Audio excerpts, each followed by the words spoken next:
Welcome to the Diverse Minds podcast, where we give you the tips, tools, and techniques you need to be a mentally healthy and inclusive leader. Each week, you'll hear about a variety of topics linked to mental health, well-being, and diversity that will enhance both your professional practice and personal well-being. Welcome to the 241st episode of the award-winning Diverse Minds podcast. And this month's podcast series is all about decolonization. And today I'm going to be talking about decolonizing the workplace. And speaking of doing things differently and conversations on race, have you watched my TEDx talk? It's all about the connection between culture, race, and mental health in the workplace. It's something you can watch in your break as it's just 12 minutes long. The link is in the show notes, but I'll also give it to you here. It is bit.ly/TEDx Wolves. That's WOLVESLO. I really hope you enjoy it because it was a labor of love. And if you enjoy it, please leave me a positive comment on YouTube, share and like with other colleagues and friends. Also, don't forget to connect with me on LinkedIn, Facebook and Twitter. So last week in episode 240, I covered the definition of colonization and decolonization. This week, I'm going to be looking at how to apply the principles of decolonization in the workplace. For more on definitions, do check out last week's episode. But I'm using the principle that decolonization involves firstly identifying colonial systems, structures and relationships and working to challenge and change those systems. And remember, this is not about integration or token inclusion or looking at putting certain people, recognizing certain people who are from global majority backgrounds. While that's really important, what this is really about as a concept and principle, decolonization, is moving from a culture of white dominant norms, colonial structures and denial to making space for others and knowledge systems. And it's more about a culture shift, thinking more widely about why common knowledge is what it is and how it is, and doing some personal, departmental and organizational adjusting of cultural perceptions and power relations. And that is taken from University of Essex Library definition. I've tweaked bits here and there. You might also like to link to my podcast, listen to my podcast on white dominant norms, and that's podcast episodes numbers 233 to 235 inclusive. They are short episodes that dive into kind of the expressions of how we might see this and how they might play out in the workplace. So if we're serious, and it feels like perhaps that maybe many workplaces aren't very serious anymore, it does seem like there is fatigue about race equity, fatigue about this concept. You know, in the UK, we've definitely got this idea around anti-wokeness and culture wars. And actually, that's not what this is. This is really about how we are serious and how we want to equalize the playing field for everyone. Because if we are as a society as a whole, we really need to dig deep and think about this as a concept, decolonization, how it plays out in the everyday and what we can do about it. So in the colonial era, many corporations were established. One that's always at the forefront of my mind and makes me feel quite sick is the British East India Company. There was also the Dutch East Indies Company. And this meant being involved with trade and extracting wealth from colonies.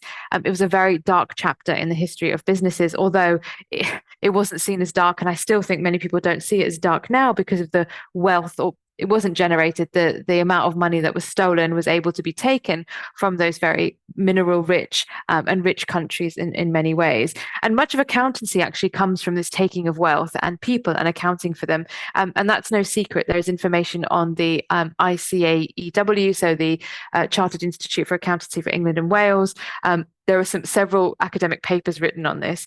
So when the British government technically abolished slavery in 1833, it compensated 47,000 slave owners for the loss of their quote unquote property being the enslaved men, women, and children they had to give up ownership of. And many of them didn't actually. What it did is it moved from slavery to indentured labor. So there was very little in it. But a lot of this money then went towards establishing new businesses. And an example of this is the brewery Green King.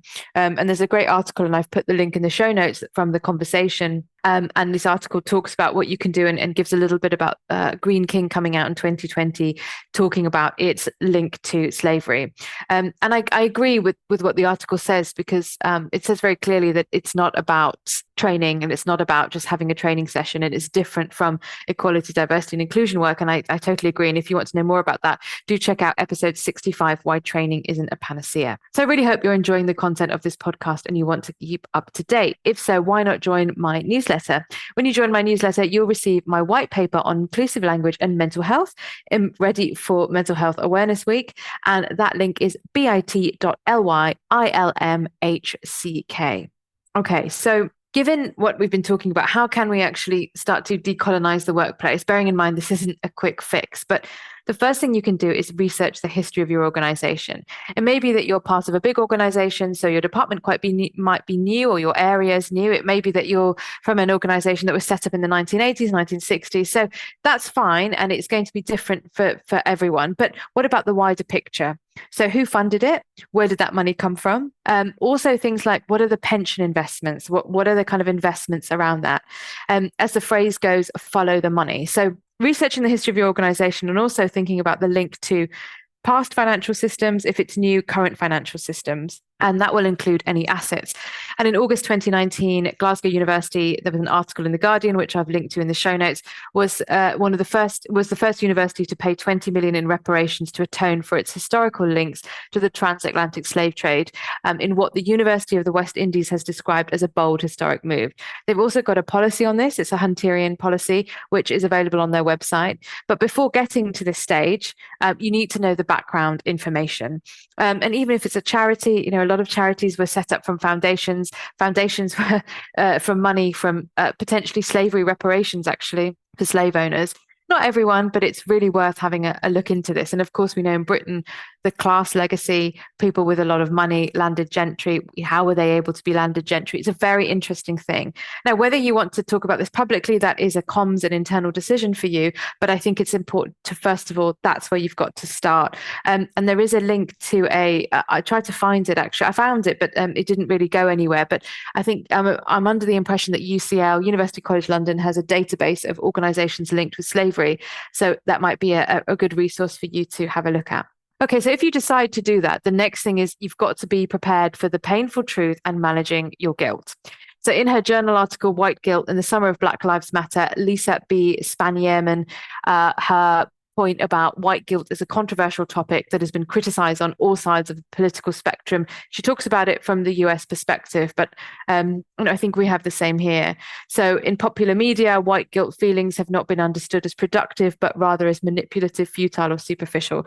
And I think we see this in the UK with Lawrence Fox and his strange comments on various things and snowflake, wokery, all of that. But actually, what she talks about in this paper is in contrast to conventional critiques of white guilt. Psychological research elucidates how individual and collective forms of guilt might be a force for good. So, for example, white guilt has been linked to pro-social outcomes such as support for affirmative action in America, what we would call positive action here, and willingness to confront white privilege. So in her paper, she draws on psychological research evidence to consider under what conditions white guilt helps to explain white individuals' support for Black Lives Matter during the summer of 2020. So there's a resource there, and I think you have to pay for that paper. But I had a look at the summary. But get ready. So this is not going to be easy. Maybe you'll uncover some really interesting things like, if you watch episodes of Who Do You Think You Are, there's always a kind of level of darkness, but there can always be some happiness as well in there. But I think this is really important to prepare yourself for. Okay, so then you've done your research, something's come to the forefront, you've got to be ready to manage that. And then I think a way to do this and have conversations about it in community and in collectivity, because I think work is very difficult, and actually I don't really recommend that people do it on their own, is running an unlearning circle using Layla Saad's White Supremacy in Me. And I want to preface this by saying I've actually done this, and I've done this with a mixed group of colleagues, so 2 white colleagues and myself and another colleague who I didn't know, both from very similar backgrounds actually. We both Gujarati heritage, East Africa connections, so really similar. He grew up in London, and obviously you know that if you listen to some of the episodes I talk about my background, I didn't, but yeah, same but different. And I think him being male and him coming from a Hindu background had a really different nuance to it from me. But I would say that what I learned from that experience it was brilliant, and even though I'm in this work a lot, it was still very valuable.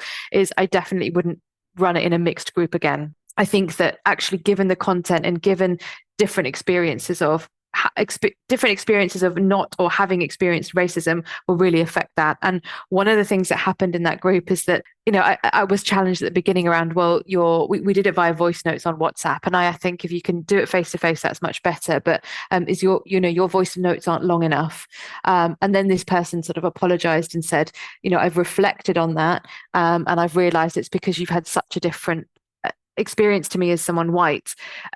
Now it was a very painful experience. And so I think you have to be very careful when doing this work, and it definitely needs to be facilitated and deeply held. And I would suggest that if you do decide to run an unlearning circle using Layla Saad's book, is make sure that you have a white only space. And if colleagues from global majority backgrounds want to have conversations, absolutely. They might use the book as prompts to talk about their own lived experiences. But again, I think that needs to be facilitated and facilitated well.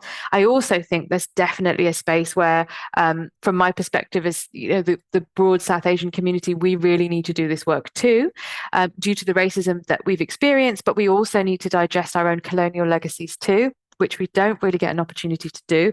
I think that's really important. And the same would be, for Southeast Asian communities and Black communities to have conversations. They could look at the book, and it's interesting because Kahindi Andrews, when I went to see him speak last year, he just said he thought it was a terrible book because you kind of do the work and then what? And this is why I think you really need to do it in community. I don't agree with him, but it was very interesting to have that kind of dialogue with him in this session. But I don't feel that, the book is not aimed towards Black communities, not really global majority communities, but I do think it's a very, very useful tool, because I think people kind of go, oh, well, we're doing this research and we're uncovering stuff, and now what? So how does it actually play out? And it gives modern concepts, and it links to some of the things that I talk about around white dominant norms, and links to maybe the more practical things. But I would say that in order to do it, you really do need it to be facilitated and really look at it culturally specific and how people identify, and not to make people speak about their lived experience where there is a space where they might not be held.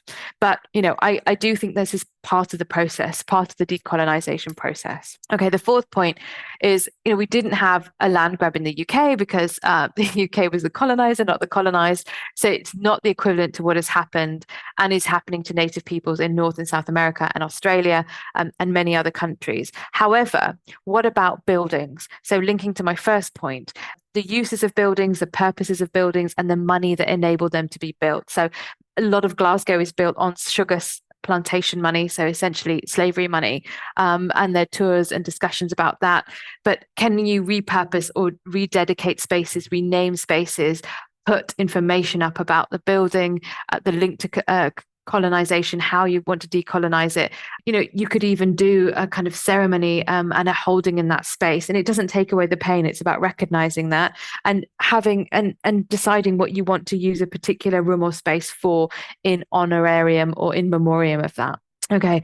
Then consider policies and procedures and try and be flexible, particularly about time off and giving people priority for celebrations like Lunar New Year, religious holiday, key cultural rights, Independence Days, and don't make people have to explain themselves. Now, of course, I know the pushback is going to be, well, if we do this, everyone will want time off. What's reasonable? Okay, I understand that. But perhaps if people need to take time off, giving them the option to work over Christmas or Easter instead, I think that's completely feasible, and it shouldn't be too onerous.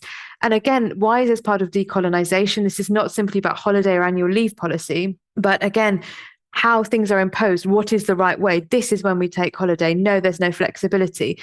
And you can push back at me and say, well, everyone has 20 days, 25 days, 30 days holiday in this organization. They can use it how they like. But if there's certain pressures, I know that people are pushed into working when they really shouldn't be. And this information is widely available. So why not have a cultural calendar on your intranet, on your shared spaces, whatever they look like, for the next 5 years ahead? That's easy. We do it for Christmas, we do it for Easter, we do it for school holidays. I'm convinced, I know that we can do it for the multitude of very important celebrations and holidays and Independence Days. And that could be another thing, putting Independence Days in, modern Independence Days, as I talked about in the previous episode. Okay, then it's about researching your suppliers and checking any boycott and divestment lists. There will most certainly be alternatives. And I think this isn't done enough. I think the procurement processes, particularly, I've just had to pull out of one for small businesses, are so onerous and so difficult that there is an easy way that we can check and look at boycott and divestment lists. And if there is pushback from a procurement team to say, well, we can't just change supply, we've got a 3-year agreement, I appreciate that. However, you hold weight as a purchaser. So what do you want to communicate and to say, we have a 3-year contract with you, but we're reviewing things in terms of divestment and our decolonization strategy. We know bullet point, bullet point, bullet point. So after this, we will be renewing our contract, but not with you, or we'll need to see evidence of the work that you're doing in this area, because procurement has a lot of power. Now, this might be something that's done further along the line, but actually, I think it's one of the most powerful tools. And the amount of hoops I have to jump through as a micro business is incredible. So I'm sure that large companies will be able to do it.